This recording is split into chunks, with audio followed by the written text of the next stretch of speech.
Nous allons prendre quelques minutes pour apprendre et réviser les halachot, les dinim de la cachérisation d'une cuisine pour la fête de Pessah. Donc nous allons passer en revue tous les éléments qui se trouvent dans une cuisine. Nous allons expliquer d'une manière très concrète comment faire pour que notre cuisine soit entièrement cachère les Pessah à 100% et qu'on puisse manger, et comme nous dit le Harizal, Kol Azair Bechamet, Mashiou Bechamet Bepessah, celui qui fait attention de ne pas, Chazve Shalom, manger même une miette de pain, alors il est zoché, Hachem lui donne le mérite d'avoir toute l'année la bracha, la tzachah et une longue vie. Amen. Donc nous allons commencer à détailler chaque élément qui se trouve dans la cuisine. En guise d'introduction, il faut comprendre la chose suivante. Il est interdit d'utiliser pendant Pessah tous les ustensiles dont on s'est servi toute l'année avec du chametz, à moins de le cachériser. Même si ces ustensiles sont restés longtemps sans être utilisés, malgré tout, on est tenu de les cachériser. Donc nous allons passer en revue tous les ustensiles. Commençons par l'évier qui se trouve dans lequel nous allons utiliser pendant Pessah. Donc, en réalité, il y a plusieurs sortes d'éviers. Il y a l'évier en inox, l'évier en grès, en céramique et en émail. Donc, nous allons voir les distinctions et comment cachériser chacun de ces éviers. Alors, on va prendre l'évier qui est le plus courant, en tout cas, on peut dire ça comme ça, c'est l'évier en inox. Alors, pour cachériser un évier en inox, d'abord, il faut premièrement le nettoyer avec soin. Deuxièmement, ne pas l'utiliser à chaud pendant 24 heures, qui précède sa cachérisation. Puis, troisièmement, nous allons procéder à la hagala. Hagala qui consiste à verser de l'eau chaude à partir d'une bouilloire électrique en train de bouillir sur la surface de l'évier. Quatrième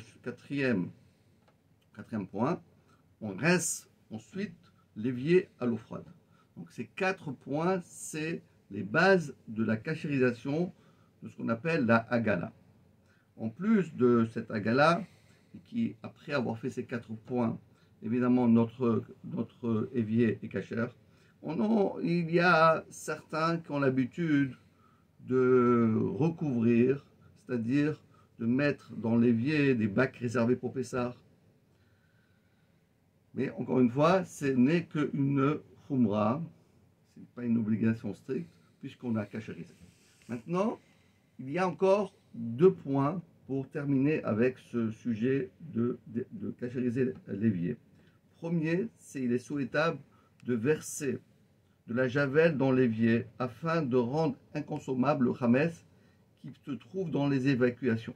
Parce qu'on a toujours peur qu'il y ait un remontage et le chametz va se retrouver dans notre évier. Deuxième chose, encore, à part ce que nous allons le dire, pour cachériser la robinetterie, comment faire? Donc il faut faire couler de l'eau chaude en même temps et verser sur le robinet de l'eau en ébullition. Donc, on a cachérisé l'évier, on a rendu inconsommable le chametz qui pourrait éventuellement se retrouver dans les évacuations. Et dernière chose, c'est qu'il y a le filtre qui est vissé habituellement au bout du robinet. Lui, il doit être changé ou cachérisé. Maintenant, en ce qui concerne l'évier en grès, céramique ou émail, vous savez que ces produits-là, ces matériaux ne sont pas cachérisables d'après la halakha. Donc le seul moyen de pouvoir utiliser ces éviers, donc il faut le recouvrir entièrement, ainsi que le rebord de l'évier, et mettre une bassine pour ne pas, Chazve Shalom, mettre en contact nos ustensiles avec cet évier-là. Voilà, donc on termine avec ce premier halakha. Deuxième halakha, le plan de travail. Les plans de travail en marbre, granit, bois ou formica peuvent être cachérisés. Il faut les nettoyer minutieusement, en particulier dans les coins et les aspérités. Et durant 24 heures, encore une fois, qui qui présente sa cachérisation, on doit veiller à ne pas plus utiliser du Hametz sur cette surface. Et donc, c'est le même système. Donc, un bon nettoyage, et puis on va passer à la Hagala. La Hagala, c'est-à-dire verser de l'eau qui est portée à ébullition à l'aide d'une bouilloire électrique en train de bouillir sur le plan de travail. Ensuite, on reste sur toute la surface à de l'eau froide. C'est exactement le même système que pour l'évier en inox. Et c'est ça le système qu'on doit cachériser, ce qu'on appelle la gala. Certains, par contre, ont pris l'habitude de recouvrir le plan de travail, même après avoir fait la gala, avec du papier aluminium épais, du PVC, une planche de bois, peu importe. Maintenant, passons encore à une autre partie de la cuisine, la table. Les tables de cuisine, la table de cuisine qu'on a l'habitude d'utiliser sans nappe. Donc on va faire le même système que le plan de travail, c'est-à-dire nettoyage minutieux, 24 heures sans Hametz, puis Hagala, plus rinçage à l'eau froide. C'est ça les quatre, comme les Arbabanim, Keneged Arbabanim d'Ivra Torah, c'est la même chose. Et certains, évidemment, on a pris l'habitude également aussi de recouvrir la table d'une nouvelle nappe. Maintenant, évidemment, ça parle de seulement une table de cuisine. Mais les tables de salle à manger, dont on n'a pas l'habitude de poser du Hametz, des marmites chaudes directement, donc ils doivent être soigneusement nettoyés et recouverts d'une nappe. Voilà donc ça. Maintenant, allons en plus encore un autre aspect. On va passer à ce qu'on appelle la cuisinière à gaz. La cuisinière de gaz, il est préférable d'utiliser à gaz des anciennes cuisinières. Alors, qu'est-ce qu'il faut faire? Il faut acheter d'autres brûleurs et d'autres grilles qui sont réservées par Pessah. Cependant, ceux qui ne peuvent pas acheter et les grilles et de nouveaux brûleurs, il y a une possibilité de les cachériser de la manière suivante. Nous allons passer les grilles de ces cuisinières avec un chalumeau. C'est ce qu'on va parler. On a parlé de la gala, cette fois on a parlé de l'iboun. L'iboun, ça veut dire faire chauffer à blanc. Et ensuite, lorsqu'on a passé, on a nettoyé les brûleurs minutieusement et on a passé le chalumeau sur les grilles, donc c'est pas une petite affaire tout ça. À ce moment-là, on doit faire une troisième chose, c'est de verser encore une fois de l'eau bouillante sur la surface en émail de la cuisinière, puis on reste à l'eau froide et on recouvre avec du papier aluminium épais.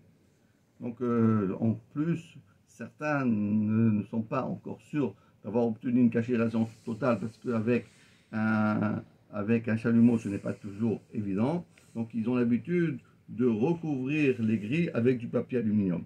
Ça, c'était des gazinières à gaz d'époque.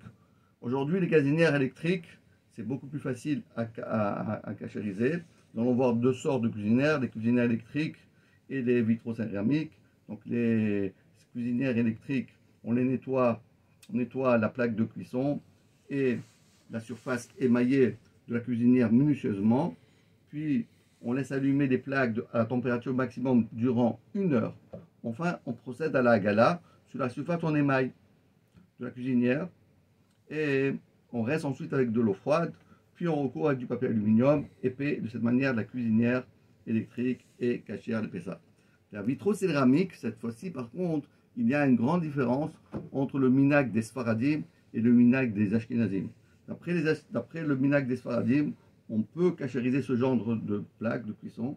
Pour cela, il faut nettoyer la plaque minutieusement, la même chose, puis la laisser allumer les foyers à la température maximale pendant 1 heure. Enfin, on verse de l'eau froide, de l'eau bouillante sur toute la surface de la cuisinière, puis on reste à l'eau froide.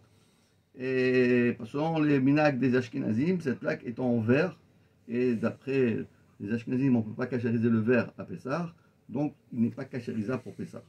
La haute, elle ne peut pas être cachérisée. On ne peut pas prendre la haute et la tremper ni dans la gala, ni passer au chalumeau. Donc on devra donc nettoyer minutieusement et la recouvrir pendant toute la durée de la fête.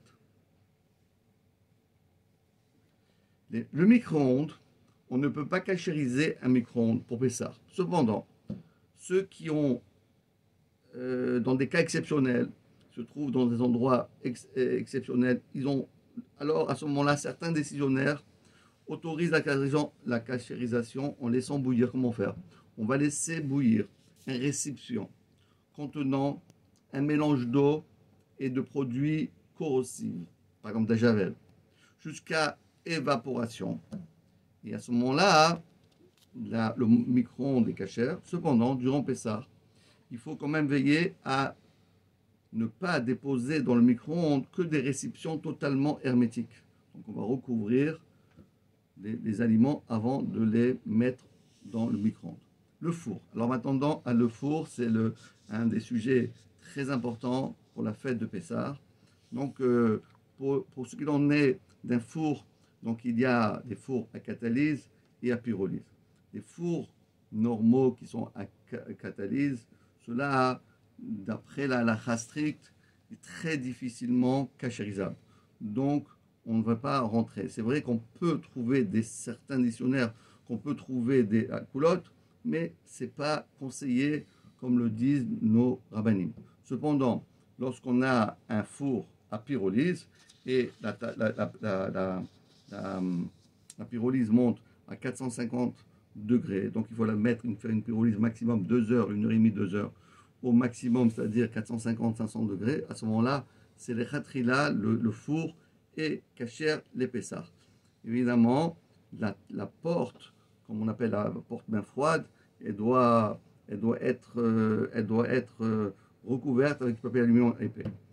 Les plaques électriques de Shabbat, ce qu'on appelle la plata, alors elle, on doit la laisser chauffer 1 heure à température maximale, puis on verse dessus de l'eau bouillante, et on la rince à l'eau froide, et enfin on la recouvre de papier aluminium.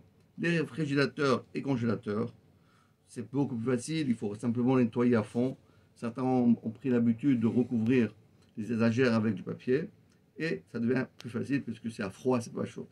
Les éléments de cuisine aussi, on les nettoie à fond. Certains aussi ont pris l'habitude de recouvrir les étagères avec du papier ou avec toutes sortes de manières pour recouvrir, pour ne pas mettre les affaires de Pessah au contact.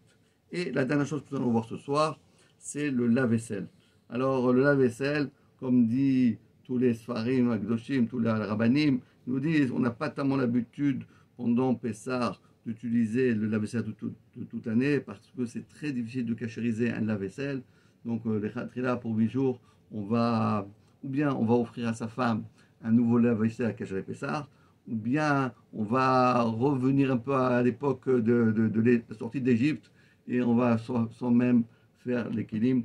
Donc voilà ces petites halachot que je pense qui sont très importantes et je vous souhaite à tous un Pessah kasher et sa mère.